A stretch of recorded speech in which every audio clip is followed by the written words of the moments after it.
Tommy here for the final time for this tournament for the Bharat Army outside Lords, where just a few days ago England were crowned champions of the world of cricket. Worthy winners, Akshay? Listen, worthy winners over the course of the tournament. In the final, worthy winners? Probably not. I think they should have walked home as equals and sharing the trophy, because it was an amazing final. What a final, best match I've ever seen. But you've got to feel sorry for New Zealand. They deserved it just as much as England did. Now that's the thing that everyone's talking about, the controversy around how the win was decided. Abhishek, should it have not gone that way, like Akshay said? Should it have been some kind of draw? Is that what the people really wanted, though? Well, I don't know about if the people want to see a shared winners for the Cricket World Cup, but as Akshay said, it's an extremely harsh way to decide a winner. At the end of the day, the result was a tie. It was a tie, and it's very, very harsh on New Zealand. I think obviously they took it very, very graciously. If you asked anyone before the tournament, they would say, England are the favourites. So in that sense, they're a great side, they're a world champion side. But on the day, anyone would feel harshly treated if they were told it's a tie, but you're not winning just because of boundaries. I think the sensible thing to do would probably see another super over be bowled. Yeah. Lots of people did say that. Said there should have been 2 super overs. But look, it's done. England have been crowned the champions, and that's it. It's now written in the history books. We're actually right by a lovely commemorative postbox as well, which honours the Indian cricket team and kind of pays homage to the boys that represented. But let's bring it back to India, to the team that the Bharat Army are all about. God blimey. I mean, how do you even sum up India's performance throughout this tournament? Well, I think the performance throughout the tournament was amazing. Every game that we've been to, you've been there as well. We've sort of dominated every single match, apart from obviously the match against England in sort of the group stages, which was fairly irrelevant game. We were already one step into the semis, and we dominated the whole tournament up until the semi-finals. And it was always a fear for lots of Indian fans that we're cruising through and we've already sort of peaked, and then the semi-finals came, and I wouldn't say we bottled it, because New Zealand bowled amazingly, but it was a complete shock to the system, to every Indian fan that was there. No one would have expected in their wildest dreams for us to be 5 for 3 at the start of a 250 chase. So it's taken a week now after the knockout to finally get around to talking about it to you, because everyone was in shock. We would have loved to be here at Lords on Sunday watching India, but it was a disappointing semi-final for us.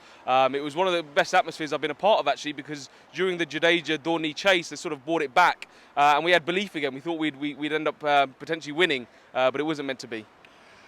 So many people spoke about, the biggest problem India are facing, they've got 2 great opening batsmen, but it's their middle order. Was it the middle order then in the end that let us down against New Zealand? Well, I think you've hit the nail on the head there when you said that obviously the worry coming into the tournament was our middle order. We've got strength at the top of the order with Rohit Sharma, Virat Kohli, and obviously our bowling unit has dramatically improved over the last sort of couple of years. We've got likes of Jasprit Bumrah, so we've got some class spinners.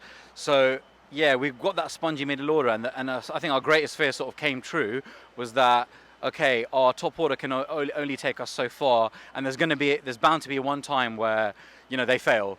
And throughout the group stages, Rohit Sharma was hitting hundreds for fun, really. We had a really good platform set by the top order in sort of our majority of our group games, finding ourselves 250 for 2 with Dhoni, Hardik ready to come in and sort of cash in on that last 10 overs. But our one fear, as I said, was that when that doesn't happen and when that platform isn't set, when we're going to be 50 for 2, 50 for 3, turned out we were 5 for 3, how is the middle order going to respond?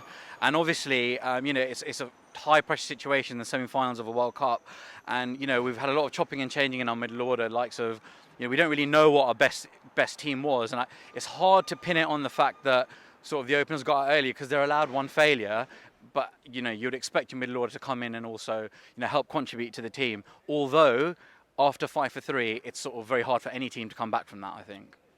I love the fact that you said that the Indian men were spongy in the middle. I mean, it's very typical of us Indian men to be a bit spongy in the middle. Akshay, what do we do to tone up for the next tournament, for looking forward to Australia next year? What can we do? How do we make sure that these problems are not an issue then, and how can the India team get right? Well, I think first and foremost there'll be a lot of changes. After every campaign, you look to the next generation, and India are blessed to have lots and lots of young talent coming through the ranks who weren't quite ready for this World Cup, but certainly will be for the next World Cup. We've seen it all in the IPL.